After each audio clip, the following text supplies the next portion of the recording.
देखिए, चाय के बागान से हम शुरुआत कर रहे हैं और वो इसलिए क्योंकि असम में चुनाव है। जी हाँ, जिन 3 राज्यों में 5 राज्यों में चुनाव होने हैं, जिन 3 राज्यों में आज वोटिंग हो रही है, वहां पर तमाम बूथ पर हमारे सहयोगी मौजूद होंगे।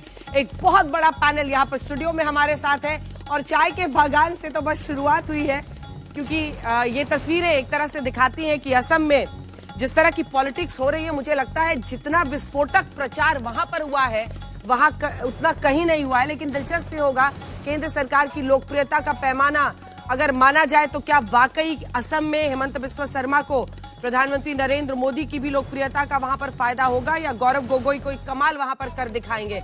असम पर भी चर्चा करेंगे और असम में खास तौर पर आपको देखना होगा 3-4 मुद्दे बड़े हावी रहे हैं। गौरव गोगोई और उनकी पत्नी के पासपोर्ट माफ कीजिए और पाकिस्तान से रिश्तों को लेकर बड़े अग्रेसिव रहे हेमंत बिस्वा शर्मा, और जब उनकी पत्नी पर पवन खेड़ा कांग्रेस पार्टी के नेता ने हमला किया तो उन्होंने यहां तक कह दिया कि खेड़ा को पेड़ा बना दूंगा। तो अलग ही एक पॉलिटिक्स वहां चलती है, अपना तरीका उनका। असम और पुडुचेरी में बीजेपी के नेतृत्व वाले एनडीए की सरकार है और ऐसे में केरल में अगर आप देखिए तो पिनरई विजयन की सरकार है, जहां पर केसी वेणुगोपाल कांग्रेस पार्टी की तरफ से उनको ललकार रहे। तो मतलब आप समझ लीजिए कि पूरा पार पैक्ट आज के ये जो 3 राज्य है ना, पार पैक्ट यहाँ पर पॉलिटिक्स चली है और वोटर्स आप देखिए धीरे धीरे निकल रहे हैं। पहली तस्वीर में आपको हेमंत बिस्वा शर्मा बिल्कुल अलग अंदाज में दिख रहे हैं।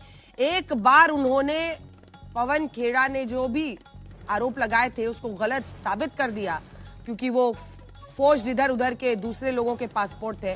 उसके बाद तो हर रैली में लगभग वो जनता के साथ नाचते हुए दिखाई दिए और वो काफी इस वक्त आत्मविश्वास से लबरेज हैं। कई बार तो मैंने उनका इंटरव्यू किया है और इस दौरान पंचायत आज तक में उन्होंने यहां तक किया कि कांग्रेस के भी 30 कैंडिडेट मैं ही उतार रहा हूं। तो वो ये दावा करते हैं कि उनके भी उम्मीदवार वही तय कर देते हैं। इस हद तक उनका कहना है कि कांग्रेस पार्टी में अब भी उनका पेनिट्रेशन है। केरलम, जहां पर आप देख रहे हैं, केरलम में पिनरई विजयन के लिए क्या कांग्रेस पार्टी चुनौती देगी, और इधर पुडुचेरी में भी बीजेपी समर्थित सरकार है। तो आइए सबसे पहले आपका परिचय खास मेहमानों से करा देते हैं, फिर आपको लिए चलेंगे अलग अलग बूथ के सामने जहां से हमारे सहयोगी हमारे साथ जुड़ेंगे। तो शशि शेखर जी, वरिष्ठ पत्रकार, हमारे साथ स्टूडियो में यहां पर जुड़ गए हैं, बहुत स्वागत है सर आपका। प्रोफेसर संजय कुमार हमारे साथ जुड़ गए हैं, जो कि इलेक्शन एनालिस्ट के तौर पर हमारे साथ जुड़ रहे हैं, और आशुतोष जी और प्रोफेसर संगीत रागी, ये दोनों पॉलिटिकल एनालिस्ट हमारे साथ जुड़ रहे हैं, बहुत स्वागत है आप दोनों का भी। और कौशिक डेका, हमारे मैनेजिंग एडिटर, भी हमारे साथ इंडिया टुडे मैगजीन के कुछ देर में जुड़ेंगे। आइए आपको सीधे लिए चलते हैं। मौसमी हमारी सहयोगी इस वक्त जोरहाट से हमारे साथ जुड़ रही हैं। मौसमी, मतलब हमेशा ये माना जाता था कि पश्चिम बंगाल का जो चुनाव है वो आर पार की लड़ाई होती है, सबसे कड़ा मुकाबला वहां पर होता है। मुझे लगता है मौसमी बढ़ती जा रही है, कोई दिखा है जिसका इंटरव्यू करेंगी? बूथ भी दिखाइए, सुबह के 9 बज गए हैं, जनता में कितना उत्साह है। हमने उत्साह तो देखा हेमंत बिस्वा शर्मा का, और इधर से कांग्रेस पार्टी की तरफ से सबसे ज्यादा आक्रामक पवन खेड़ा दिखे। क्या दिख रहा है इस वक्त वहां पर वोटर का रुझान? अंजना, आप आई तो बाहर आई, और आप आई है तो सब कुछ हमें तो बेहतरीन ढंग से दिखाना ही पड़ेगा ग्राउंड से। तो हम दरअसल भाग रहे थे गौरव गोगोई के घर की ओर, क्योंकि गौरव गोगोई थोड़ी देर में आने वाले हैं। और आप देख रहे हैं कि किस तरीके से यहाँ पे असम में मैंने देखा अंजना, यहाँ पे हालांकि ये नहीं कहेंगे कि कांटे की टक्कर है, एक वर्चस्व या वजूद की भी लड़ाई है, सर्वाइवल की लड़ाई है कांग्रेस के लिए, क्योंकि 2 बार से लगातार बीजेपी जीत रही है। और जिताने वाले एक वक्त पे लेफ्टिनेंट होते थे तरुण गोगोई के, हेमंत बिस्वा शर्मा, जिन्होंने बीजेपी का दामन थामा और मुख्यमंत्री बने असम के। तो हैट्रिक बीजेपी मारेगी या नहीं, बहुत कुछ निर्भर करता है इस सीट पे जहां पे हम खड़े हैं और इसके कांग्रेस उम्मीदवार पर गौरव गोगोई। ये कहा जा रहा है कि गौरव गोगोई शायद कहीं अकेले पड़ गए और जो उनके पास जो संगठन चाहिए प्रदेश में शायद वो उस तरीके का नहीं था। लेकिन जिस तरीके से आप जिक्र भी कर रही थी कि लगातार आखिरी के स्लॉग ओवर्स में जबरदस्त लड़ाई, वाक्य युद्ध देखने को मिले। पवन खेड़ा यहाँ पे एक घरेलू नाम हो गया, जिस तरीके से हेमंत बिस्वा शर्मा खूब बरसे। तो बहरहाल वो सियासी लड़ाई ने भी खूब तूल पकड़ा और यहाँ पे वोटर्स आप देखिए छोटे छोटे ऐसे बूथ्स बने हैं, वोटर्स आ जा रहे हैं। सुबह हमने ज्यादा भीड़ देखी थी, लेकिन असम की जनता को बताना नहीं पड़ता है आज उनका दिन है। अगर आप पीछे के वोटिंग प्रतिशत देखें तो अच्छे अच्छे राज्यों को मात दे देते हैं। तो देखना होगा, गौरव गोगोई अब किसी भी वक्त आ सकते हैं वोट डालने के लिए। लेकिन महत्वपूर्ण है जो बात आप कह रही हैं कि पूरा विश्वास राहुल गांधी ने गौरव गोगोई पर जताया है। जोरहट के सांसद होते हुए उनको विधायक बनने का मौका तो दिया ही है। उनकी उम्मीदवारी तब घोषित हुई जब गौरव को भी नहीं पता था कि वो जोरहट से विधायकी का चुनाव लड़ेंगे। उनको स्क्रीनिंग कमेटी में बताया गया कि आप ही लड़ लीजिए। तो यानी कि एक तरीके से प्रदेश अध्यक्ष भी वही हैं, यहाँ के उम्मीदवार भी वही हैं और डिप्टी लीडर लोकसभा के भी वही हैं। तो कांग्रेस के लिए और राहुल गांधी के और लिए मौसमी दिलचस्प यह है कि पार्लियामेंट में भी राहुल गांधी सबसे ज्यादा उन्हें ही आगे करते हैं बोलने के लिए, गौरव गोगोई पर काफी भरोसा करते हैं। लेकिन क्या ये प्ले आउट करता है समय? उससे पहले आप नए नवेले अध्यक्ष बने हैं नितिन नवीन, अभी पता नहीं कितने दिन, हालांकि उन्हें नए नवेले कहा जाएगा। नितिन नवीन अध्यक्ष बने हैं भारतीय जनता पार्टी के, उनसे खास बातचीत, मुझे लगता है पहला इंटरव्यू है ये, आइए सुनाते हैं आपको। चेला गुरु को सिखा रहा है। अब चेला गुरु जो आप समझ सकते हैं, जिसके रिमोट से चलने वाला व्यक्ति कौन चेला है कौन गुरु।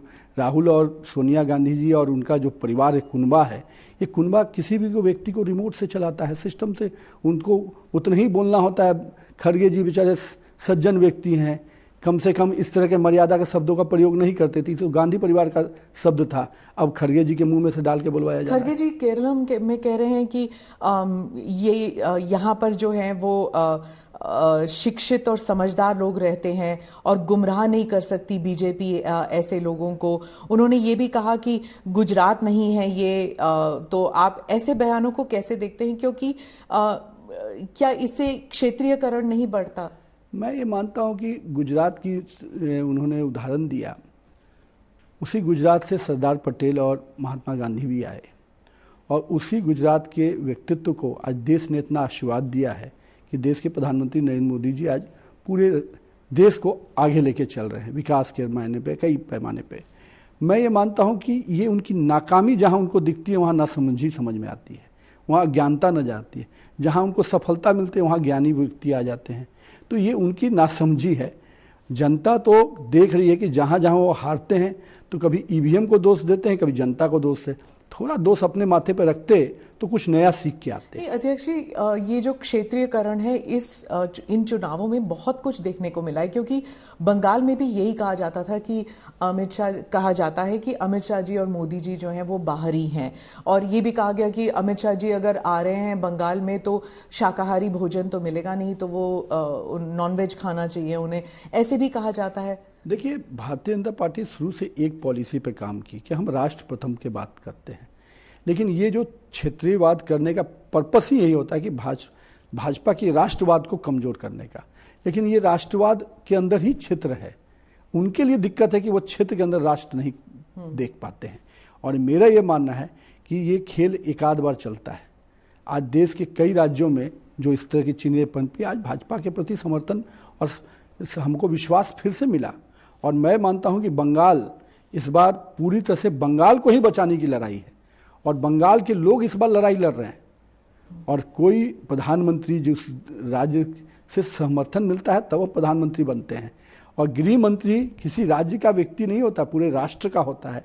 ये समझदारी अगर हमारे क्षेत्रीय दलों को नहीं आती, और ममता तो शुरू से यही बंगाल के सेंटिमेंट को खेल कर राजनीति करना चाहिए। आज जिस मुद्दे से उनको सत्ता मिली, न वहाँ रोजगार है, भ्रष्टाचार चरम पर है, अराजकता का बोलबाला है, लोकल गुंडागर्दी जो अपने आप में किसी भी राज्य में उतने तूती नहीं बोलता हो जितना टीएमसी के गुंडे अड्डा की राजनीति कर रहे हैं। तो कहीं ना कहीं आम जनमानस से जो वसूली है वो देश में किसी भी राज्य में नहीं हो जितना बंगाल में। वो तो कहते हैं कि आप एसआईआर के नाम पर आप ध्रुवीकरण की राजनीति कर रहे हैं, मुसलमानों का नाम काट रहे हैं, आप हिंदू मुसलमान बंगाल में लेके आए हैं। देखिए, बांग्लादेशी को आप बुला के रखिएगा तो निश्चित रूप से हम तो उस पर उठाएंगे, लेकिन जहाँ तक एसआईआर की बात है, एसआईआर में तो हिंदू का भी नाम कटा है। लेकिन जो बांग्लादेशी, जो मुसलमान बांग्लादेश से आकर यहाँ पर अपना नागरिकता लेने का प्रयास करेगा या उस प्रकार से खेल खेलेगा तो निश्चित रूप से उस पर कार्रवाई हो रही है। आने वाले समय में और कड़ी कार्रवाई होगी।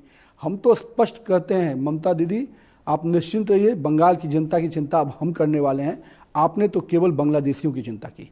तो एसआईआर की जो प्रक्रिया है, चाहे आपकी सरकार बने या ना बने, वो प्रक्रिया चलती रहेगी? देखिए, इस देश की जनता ने हमें मत दिया है इस देश को सुरक्षित और विकसित बनाने का। तो निश्चित रूप से देश के किसी भी प्रांत में किसी भी पार्टी की कोई भी सरकार हो, राज्य के रूप में हमारा कर्तव्य है, हम उसको पूरा करेंगे। नितिन जी, वो ये भी कहती हैं कि चीफ इलेक्शन कमिश्नर और चीफ मिनिस्टर स्टैलिन के बीच कोई अंडरस्टैंडिंग हुई है, इसलिए बंगाल से अफसर जो हैं वो तमिलनाडु भेजे गए हैं, और जो वेकेंसी बंगाल में हो गई, क्योंकि वो जो तबादला हुआ है उन अफसरों का, जो वेकेंसी बंगाल में हो गई, उस वेकेंसी को पूरा करने के लिए उत्तर प्रदेश और मध्य प्रदेश से अफसरों को लाया जा रहा है, और यही काम चल रहा है। देखिए, किसी भी राज्य में जो ऑब्जर्वर लगाए जाते हैं वो दूसरे राज्यों से ही लगाए जाते हैं, और आईएएस आईपीएस का कैडर सेंट्रल कैडर होता है, और उसमें जो राज्य कैडर के ऑफिसर्स होते हैं उनको राज्य में रखा जाता है। उसमें भी ऑफिसर्स की ये प्रक्रिया होती है कि कुछ ना कुछ उनको सेंट्रल डिप्यूटेशन पे भी जाना पड़ता है, टाइम पीरियड। तो वो सारी प्रक्रिया हम लोगों ने ये नहीं किया है कि 400 थाना प्रभारी पिछले 5 साल से लाइन हाजिर हैं और केवल 200-300 थाना प्रभारी से ही वो लगातार काम ले रही हैं। आप उनके दूसरे रूप देखेंगे तो देश भर में इतने बड़े राज्य में केवल 23 ही जिला बनाकर रखना कि कुछ चंद अधिकारियों से ही हम अपने कब्जे में रखें सत्ता को और प्रशासन को, ये खेल उनका है। देश की जनता जब जानेगी ये सारी चीजें तो समझ में आएगा कि ममता दीदी का निर्मम चेहरा कितना है। ममता दीदी तो कहती हैं कि 226 सीटें लाएंगी इस बार, आपका नंबर क्या है? आंकड़े तो दीदी को बोलने का अधिकार है, लेकिन इस बार सारे आंकड़े उनके धैर्य के धरे रह जाएंगे, और मैं मानता हूं कि इस बार भारतीय जनता पार्टी की अपने बहुमत की सरकार बनने जा रही है। नितिन जी, एक भाषा के ऊपर एक सवाल पूछूंगी, चाहे बंगाल हो या तमिलनाडु हो, एक इमोटिव इशू है। वो कहते हैं कि बीजेपी जो है वो अपने नेशनलिज्म का जो एक चेहरा सामने रखती है, लेकिन एक one size fits all scheme लाना चाहती है। उसके तहत वो 3 लैंग्वेज फॉर्मूला के खिलाफ है, और ये एक डर भी पैदा करता है लोगों में भी कि अगर आपकी सरकार आ जाती है बंगाल में या फिर तमिलनाडु में, हिंदी इम्पोजिशन होगा। देखिए, माननीय प्रधानमंत्री जी के सोच के हिसाब से देश भर में हमने पूरी तरह से राष्ट्रवाद को जरूर सामने रखा, पर क्षेत्रीयता को निश्चित रूप से सम्मान दिया। आपने देखा कि काशी तमिल संगम कितने पुराने समय से हमारे संबंध रहे हैं, संस्कृत और के माध्यम से काशी और तमिल। इस संबंध को किसने बीच में बंद करा दिया? और कहीं ना कहीं अगर ये संबंध बनता है तो ये देश को मजबूत करता है। हम तो काशी किसने बंद किया आपके हिसाब से? आप तो समझिए, आप तो देखिए कि इसने लंबे समय तक इस देश में सत्ता ने किसने काबिज रहे? उन लोगों ने कभी इन सब चीज़ों पर नहीं। हम तो सांस्कृतिक विरासत को बढ़ाने वाले लोग हैं। जो हमारी संस्कृति आज असम में पूरी तरह से हमारे जो पुराने सेंटर थे उनको पुनर्जीवित करने का काम हम कर रहे हैं, और बंगाल में भी, उस बंगाल में माँ दुर्गा की पूजा करने के नाम पर किस प्रकार से हाईकोर्ट से परमिशन लाने पड़ते हैं, और नमाज के परमिशन के। तो ये जो क्षेत्रवाद बढ़ाने का लोकल हम किसी भी तरह से डोमिनेट करें, इसके खिलाफ भाजपा हमेशा रही है। और आज हम मानते हैं, अभी आपको दीपम का पूजा की बात थी, किसने वहां रोकने का काम किया? तो आज के डेट में क्षेत्रवाद में आप केवल तुष्टिकरण की राजनीति करते हैं, क्षेत्रवाद में क्षेत्र के विकास की बात करते, क्षेत्र के बाकी सभी समाजों की चिंता की बात करते, तो निश्चित रूप से भाजपा आपके साथ खड़ी हुई नजर आती। तमिलनाडु पे ही रहूंगी। एक तबका है जो कहता है कि आपका जो अलायंस है थोड़ा कमजोर नजर आ रहा है, इसलिए 27 सीट ही आप लड़ रहे हैं। अन्नामलाई को टिकट भी नहीं दिया है आपने, तो क्या कहेंगे इस बारे में? अन्नामलाई को तो अभी लोकसभा लड़ाया था हम लोगों ने, लेकिन राज्य में जो चुनाव हो रहे हैं तब तो नहीं। मेरा कहना है कि कोई लोकसभा लड़ रहा है तो विधानसभा भी अभी कल भी कैंपेन में अन्नामलाई भाग लिया, कल के भी कैंपेन में थे। और जहां तक अलायंस की बात है, वहां हमारा स्वरूप अभी छोटा है। क्या वो अन्नामलाई नाराज हैं? कहीं कोई नाराजगी नहीं है। मैं तो कह रहा हूं कि कल भी कैंपेन में भाग लिया था। और दूसरी बात कि पार्टी एज ए होल लड़ती है, और आज हमारा स्वरूप, हम 27 सीटों पे वहां लड़ रहे हैं, तो निश्चित रूप से हमारा बड़ा दल वहां पे AIADMK है, और हम बाकी सभी दलों को हम लोगों ने सम्मानपूर्वक जोड़ा है। और मेरा ये मानना है कि NDA एज ए फ्रंट वहां लड़ रहा है, और इस बार तमिलनाडु भी आपको आश्चर्यचकित करेगा। DMK का जो करप्शन है और जो तुष्टिकरण की राजनीति DMK ने की है वहां पर, निश्चित रूप से इस बात को करारा जवाब मिलने वाला है। आप देखिएगा कि NDA की सरकार तमिलनाडु में भी बनेगी। उससे ज्यादा कोई है तो बीजेपी के अध्यक्ष नितिन नवीन को आप पहली बार सुन रहे थे। उनका ये कहना है कि पश्चिम बंगाल हर जगह के लिए वो आश्वस्त हैं कि इस बार जीत होगी। उन्होंने कहा कि बांग्लादेशियों के हित में काम कर रही थी, बंगालियों के लिए हम काम करेंगे, बंगाल भी हम ही जीतेंगे। लेकिन इस बीच आइए आपको सुनाते हैं महिला आरक्षण बिल, जिस पर अभी 16, 17, 18 तारीख को आप देखेंगे संसद में बहस होगी उस बिल को लेकर। उसी पर आज प्रधानमंत्री नरेंद्र मोदी ने एक संदेश देश की महिलाओं के लिए समर्पित किया है। सुनिए। मैं माताओं, बहनों, बेटियों से एक बात करना चाहता हूं। भारत ने तय किया है कि 2047 में जब हमारी आजादी के 100 साल होंगे, तब तक हमने विकसित भारत बना के रहना है। लेकिन मेरे 2-2.5 दशक के सरकार के मुखिया के रूप में जो मेरे अनुभव है, उस अनुभव के आधार से मैं कह सकता हूं कि हमें विकसित भारत का लक्ष्य हासिल करना है तो हमें हमारी मातृशक्ति को, हमारी नारी शक्ति को, उनके पूर्ण सामर्थ्य का राष्ट्र के विकास में जोड़ना ही होगा। हमने कुछ वर्ष पहले नारी शक्ति वंदन अधिनियम पारित किया था और सभी राजनीतिक दलों ने सहमति से किया था और सबकी इच्छा है कि 2029 में जब लोकसभा के चुनाव होंगे, तब हमारे देश की नारी शक्ति को जनप्रतिनिधि के रूप में लोकसभा में, विधानसभाओं में 33% स्थान मिलना ही चाहिए। पिछले कुछ दिनों से हम सभी राजनीतिक दलों से बातचीत कर रहे हैं। ज्यादातर दलों ने समर्थन भी दिया है। एक बहुत ही सकारात्मक माहौल दिख रहा है। इन्हीं विषयों को लेकर के मैंने आज अखबारों में एक लेख लिखा है। मेरे अपने विचार मैंने साझा किए हैं, लेकिन मैं आज आपसे आग्रह करता हूं, आप इस लेख को जरूर पढ़ें, औरों को भी पढ़ने के लिए प्रेरित करें और हम सभी राजनीतिक दलों को प्रेरित करें, उनका उत्साहवर्धन करें कि वो उमंग के साथ 16, 17, 18 संसद में इस विशेष काम के लिए जब हम मिल रहे हैं तो इसको पारित करें और सब मिल करके इसका जश्न मनाएं। चलिए, मैं ज्यादा समय नहीं लेता हूं। लेख पढ़ने के बाद आपके कमेंट जरूर मुझे मिलेंगे। बहुत बहुत धन्यवाद। तो प्रधानमंत्री नरेंद्र मोदी ने यह संदेश दिया है। आज वोटिंग का दिन है। कई सारी राजनीतिक पार्टियां इसको इस बात से भी जोड़ेंगी क्योंकि महिला मतदाता आजकल लगभग तय कर रही हैं कि किसकी सरकार किस राज्य में बनेगी। तो प्रधानमंत्री नरेंद्र मोदी को आप सुन रहे थे, जिन्होंने महिला आरक्षण बिल पर प्रधानमंत्री का ये संदेश था देश की महिलाओं को।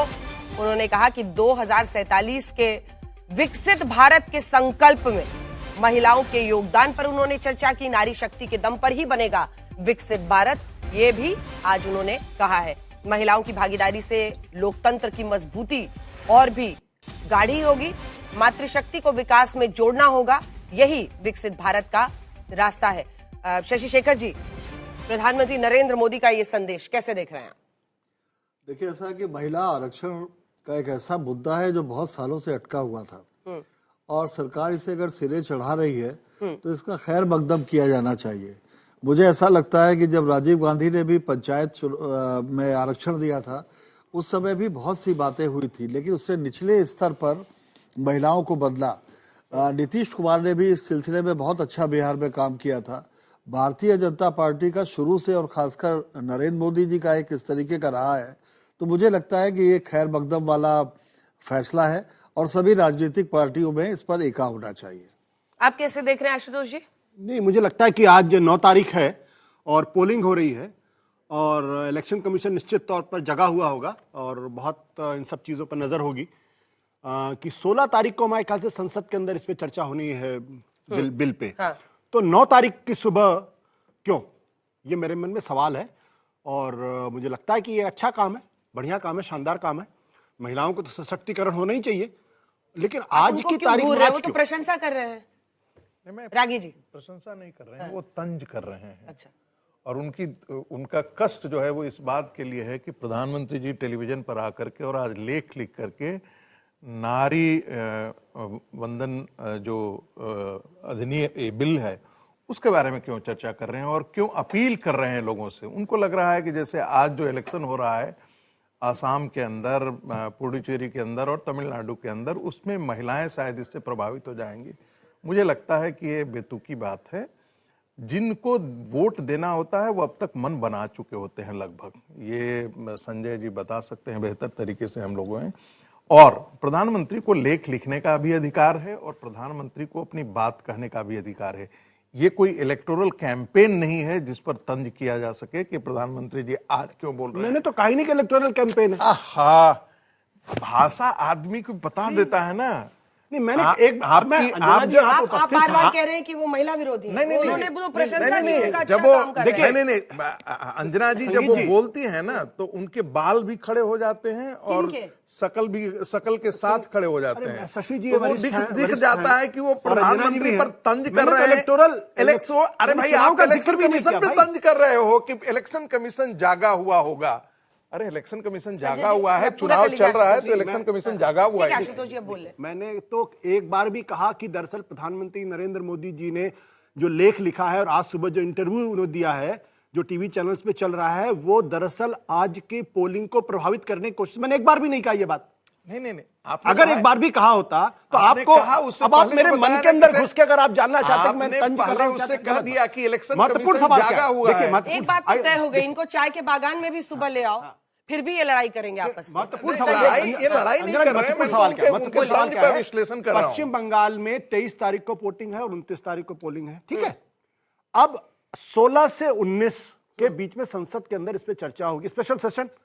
मुझे लगता है ये स्पेशल सेशन तो अप्रैल के बाद के महीने में भी अब बुलाया जा सकता है, कोई अर्जेंसी तो ऐसी है नहीं अभी। क्योंकि जब जिस देश के अंदर 2021 का सेंसस कराने में सरकार 6 साल तक असमर्थ रहती है, वो अचानक वुमेन्स बिल को ठीक चुनाव के बीच में क्यों लेकर आई, ये एक सवाल है। अब आप उसको चुनाव से जोड़ते हैं, आप जानिए, मैं तो नहीं जोड़ रहा हूं। अभी आपने जो इन दोनों की बात कही कि चाय के बागान में भी बहस करेंगे, तो इन दोनों में एक सहमति है और वो सहमति असहमति हमेशा बनी रहे। गौरव गोगोई से बात करेंगे हमारी। आइए जोरहाट आपको लिए चलते हैं, जहां से चुनावी मैदान में गौरव गोगोई है। मौसमी हमारे साथ जुड़ गई है। मौसमी, बात कीजिए उनसे, कितने आश्वस्त है? बात कीजिए मौसमी जी। देखिए, गौरव गोगोई यहाँ पे है और विरासत की सियासत में कहाँ खड़े हैं ये गौरव बताएंगे।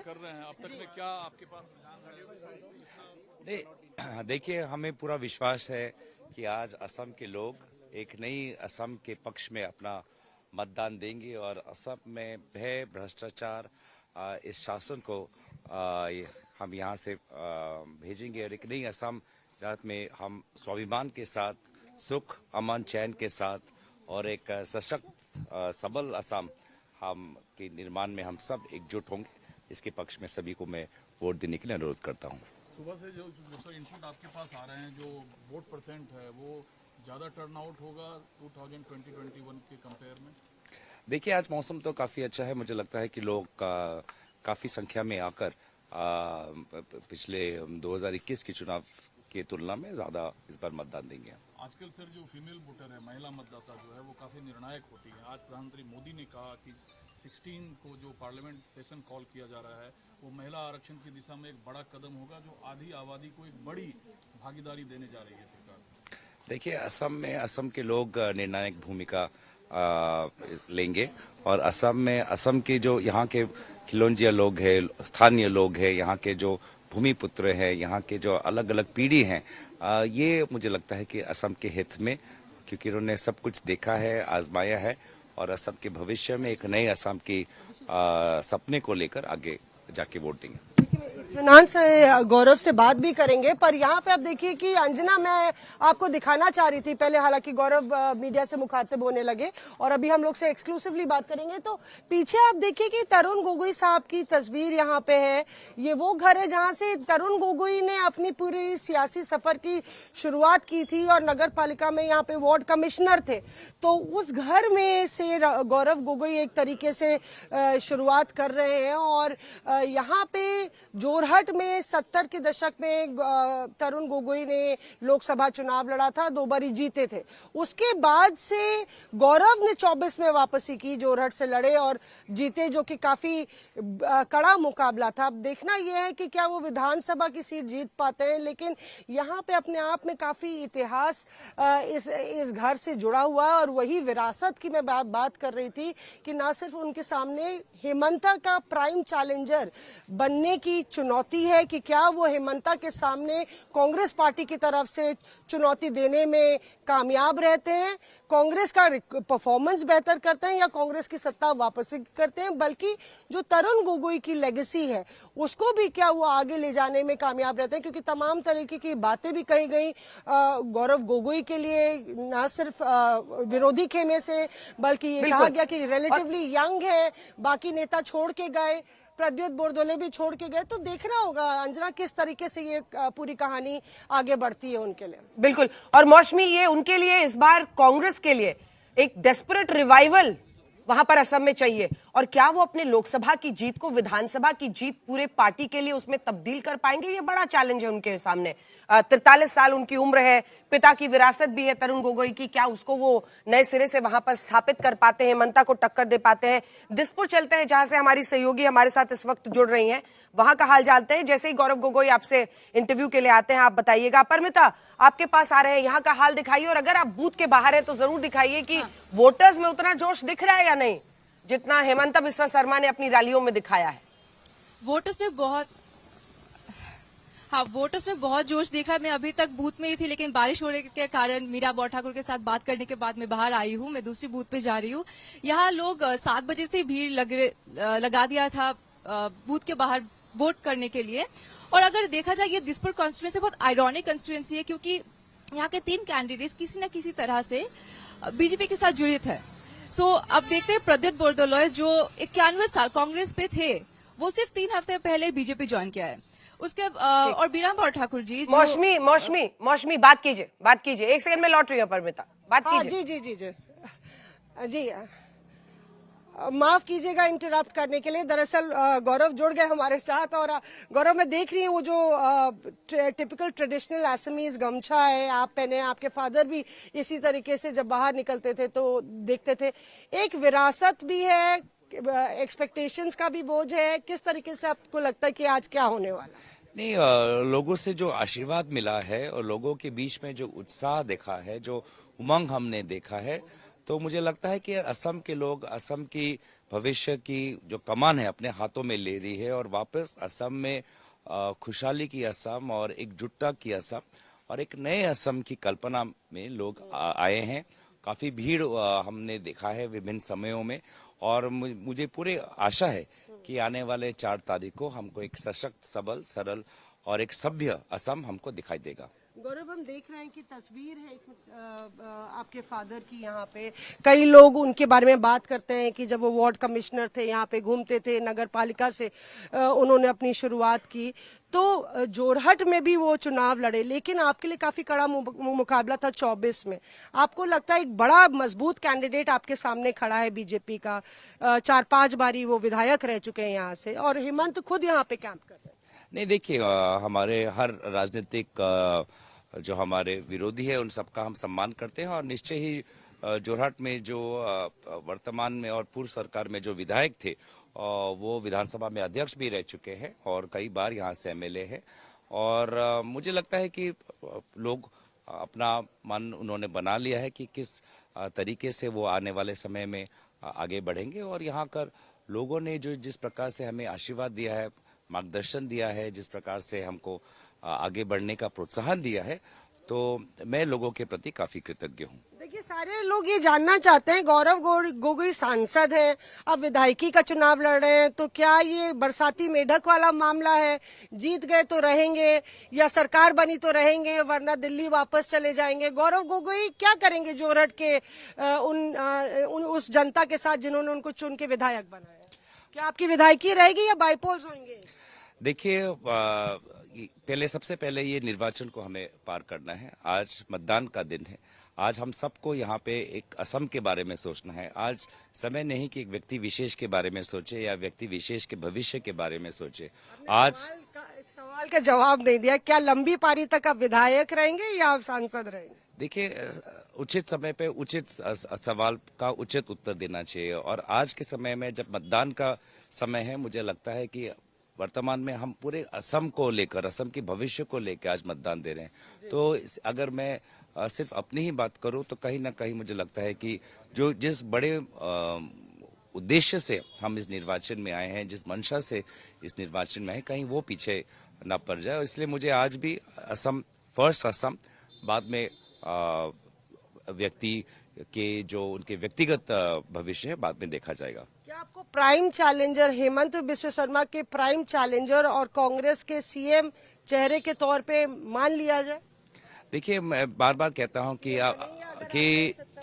अभी ये है कि अभी हमको लोकतंत्र एक सवाल मेरी तरफ से भी पूछेगा इसके बाद। ये निर्वाचन जो है कि नई असम की है। असम में काफी कुछ हुआ है और मैं चाहूंगा कि लोग आने वाले समय में असम को आगे लेके जाए, एक सोने का मौसमी उनसे पूछे कि एआईयूडीएफ के साथ जो गठबंधन इस बार नहीं हो पाया, पिछली बार गठबंधन में लड़े थे, उसके लिए कौन जिम्मेदार है? क्योंकि ये माना जाता है कि मतलब अगर पूछ रही हैं, हाँ, कि अगर माना जाता है कि अगर गठबंधन हो पाता तो बेहतर प्रदर्शन रहता। एआईयूडीएफ का क्या फैक्टर रहेगा? क्योंकि पिछली बार आप लोग साथ में गए थे, इस बार ही नहीं गए हैं। कहा जा रहा है कि कई जगह जो मुस्लिम बहुल सीटें हैं वहां पे आपको नुकसान हो सकता है, विपक्ष बटा हुआ है। अंजना पूछ रही हैं। ये प्रश्न सिर्फ पत्रकारों के सवालों में ही है। जमीन के जब अगर जाएंगे तो पिछले लोकसभा के बाद हालात बहुत बदल चुकी हैं। आपको लगता है वो फैक्टर खत्म हो गया है एआईयूडीएफ का, बाइपोलर हो गया है कॉन्टेस्ट? जैसे कि मैंने कहा, ये सवाल पिछले ही लोकसभा में हमने ढुबरी के लोकसभा में ये सवाल खत्म कर दिया है, और ये विषय अब बस आप पत्रकारों के सवालों में ही जीवित है। कठिन है डगर, आपको लगता है कि रिजल्ट्स अच्छे होंगे? देखिए, हर निर्वाचन को हम बहुत बारीकी से देखते हैं। बहुत सी चीजें हैं हर निर्वाचन में देखना चाहिए। काफी हमारी अच्छी प्रिपरेशन रही है, तैयारी रही है, होमवर्क आ रहा है, प्रचार रहा है, और मैं बहुत ही एक असम के हित में एक बहुत ही अच्छा भविष्य मैं देखता हूँ। जेल की बात हो रही है, आपके साथ खेरा के साथ आप भी जेल जाएंगे ऐसा भी कहा जा रहा है, और खेरा साहब को ढूंढा जा रहा है असम से लेकर कन्याकुमारी तक। देखिए, कौन कह रहा है? जो कह रहा है उनके बातों में वजन होना चाहिए, उनके बातों में थोड़ी सच्चाई होनी चाहिए। आप भी थे साथ में खेरा के। जो ये कह रहे हैं, ये जो भविष्यवाणी दे रहे हैं, उनके बातों में बोल रहा हूँ। पहले उनके बातें हर समय बदलते रहते हैं। पहले वो एक समय पे अपनी बातों पे अमल रहे, तब मैं ऐसे सवालों का उत्तर दूँ। है वो असम के तो हैट्रिक मारने की तैयारी में। हम तो थोड़ा जो ग्रंथ पढ़े, हम तो शकुनी मामा कंस मामा ही जानते हैं। धन्यवाद। यहाँ पे गौरव गोगोई बात करते हुए, अंजना आपके सवाल का भी उन्होंने जवाब दिया, और कहीं ना कहीं गौरव गोगोई को भी लगता है कि ये वो वक्त है जब उनको चुनना पड़ेगा, दिल्ली या फिर गुवाहाटी, कहाँ पे उनको अपने आगे की राह मजबूत करनी है। ठीक है संजय जी, अब आप जो उनसे बातचीत हुई है उसी पर लेकर चलते हैं कि कांग्रेस के इस बार कितने चांसेस हैं। क्या ये अपने पिता की विरासत 10 साल तक सत्ता से बाहर रहने के बाद वापस अपने अस्तित्व को वहां स्थापित कर पाएंगे? एआईयूडीएफ वगैरह से इस गठबंधन ना हो पाना क्या नुकसान पहुंचाएगा, नहीं पहुंचाएगा? पिछली बार विधानसभा चुनाव में लगभग 9.29% वोट आए थे एआईयूडीएफ को, 16 सीटें आई थी 20 सीटों में से। ऐसे में और कांग्रेस की आई थी 29 सीट, 95 सीटों पर वो लड़े थे चुनाव में। आप इसको कैसे देख रहे हैं, दोनों ही सवाल? बिल्कुल, आपने आंकड़ों का जिक्र कर दिया अंजना जी। देखिए, एयूडीएफ ने पिछली बार 16 सीटें लड़ी थी और 16 की 16 जीती थी। वोट उनका 9% के करीब था, लेकिन अगर आप पर सीट वोट्स देखें तो देखें एयूडीएफ की सबसे बड़ी जीत रही है पिछली बार। एयूडीएफ ने अपने हर सीट पर लगभग 60% वोट पाए थे। 60% उनका एवरेज वोट शेयर था अपनी जिन सीटों पर उन्होंने चुनाव लड़ा। अगर हम बीजेपी की बात करें तो बीजेपी ने भी अच्छा प्रदर्शन किया था, 45% वोट उनको अपनी सीटों पर जहां जहां वो लड़े थे, कांग्रेस को 40%। तो भले ही गौरव गोगोई कह रहे हैं कि ये अलायंस का जो इशू है ये सिर्फ टीवी स्टूडियो में या पत्रकारों के बीच में है, लेकिन उन्हें हकीकत को देखना चाहिए। हकीकत, जमीनी हकीकत वो देख रहे होंगे, लेकिन कम से कम कुछ आंकड़ों पे तो नजर डालनी चाहिए। और खास तौर पर तब जब घुसपैठियों के नाम पर पोलराइजेशन, मैं भी हालांकि जो रिमोट जगह है वहां नहीं जा पाई ज्यादा, लेकिन गुवाहाटी अन्य जगह जहां जहां गई वहां पर एक सेंस है, लोग ये मानते हैं कि जो घुसपैठी आते हैं वो हमारे रिसोर्सेज पर हमलावर है, मतलब हमला करते हैं, वो हमारा छीनते हैं। तो ऐसे में ये आपके लिए फैक्टर काम करता अगर चुनावी एनालिसिस में। देखिए कई बार होता है, मुझे लगता है कि राजनीतिक पार्टियां कुछ ऐसे मुद्दे उठाती है जिनका जनता से सरोकार नहीं होता है, लेकिन बीजेपी के साथ असम में ये बात नहीं है। असम में बीजेपी जिन मुद्दों को उठा रही है, जिस मुद्दे के सहारे चुनाव लड़ रही है, उसका जनता से सरोकार है, जिसका आपने जिक्र किया। अगर घुसपैठियों की बात करें तो वो घर घर में उसकी चर्चा होती है। आप उस बात का विरोध कर सकते हैं, समर्थन कर सकते हैं, लेकिन वो एक घरेलू मुद्दा है, बिल्कुल हर व्यक्ति के जुबान पर चढ़ा हुआ है।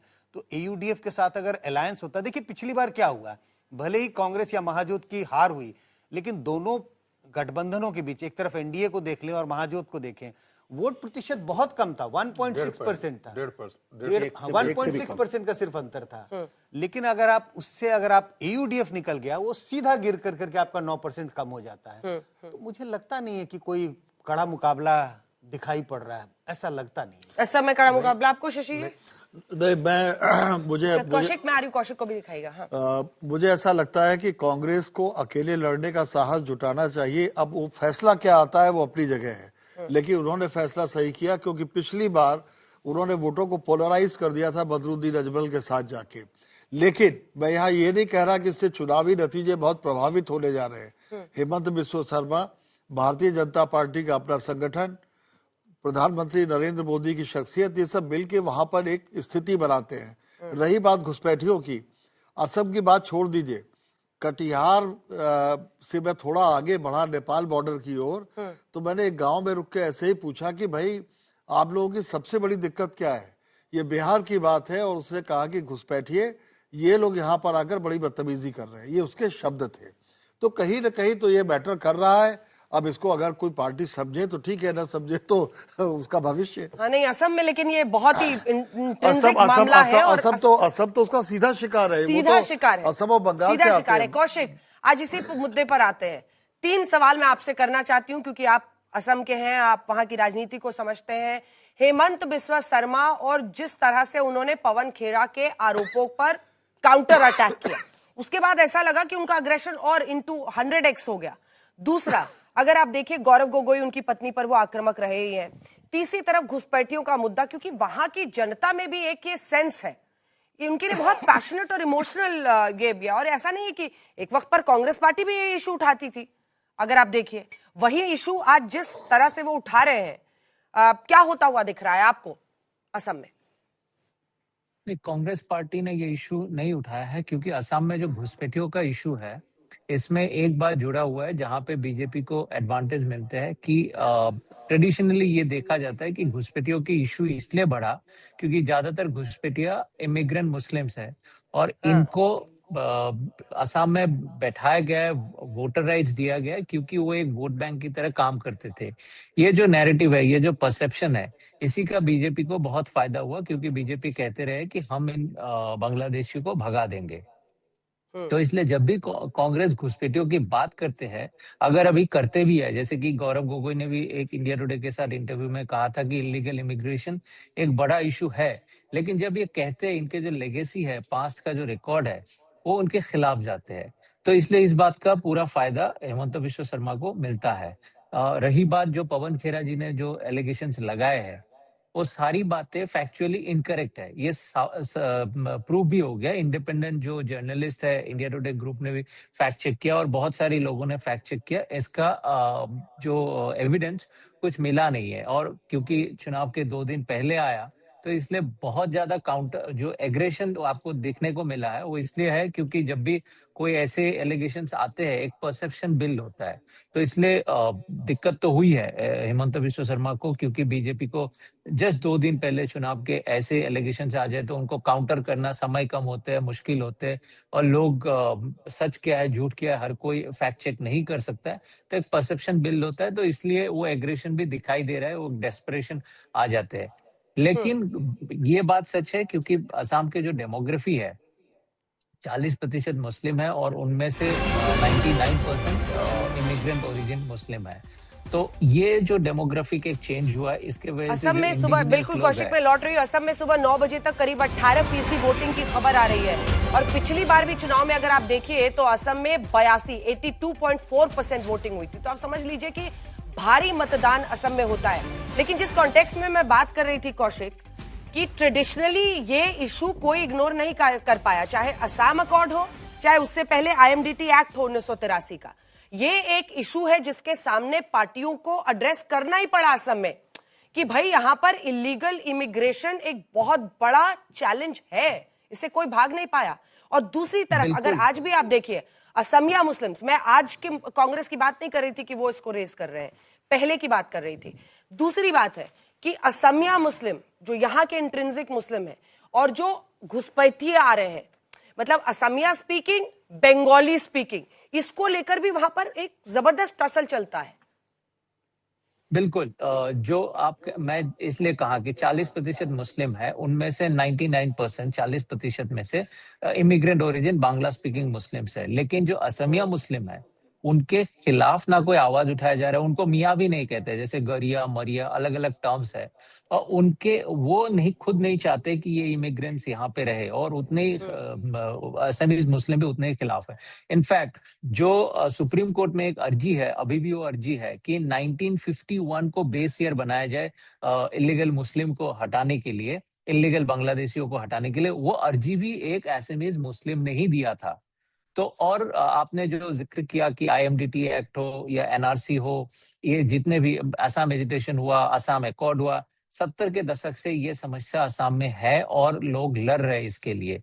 लेकिन इसमें आईएमडीटी की बात एक मैं कहूंगा, और किस लिए कांग्रेस को नुकसान होता है। ये आईएमडीटी एक्ट किया था, ये एक्ट ये था कि आपको अगर लगे कि कोई इंसान इलीगल इमिग्रेंट है, कोई भारतीय नागरिक को, तो वो खुद जाके अर्जी देना पड़ेगा, और ये जिम्मेवारी उस सिटीजन की है कि प्रूव करे कि वो एक विदेशी नागरिक है या विदेशी है।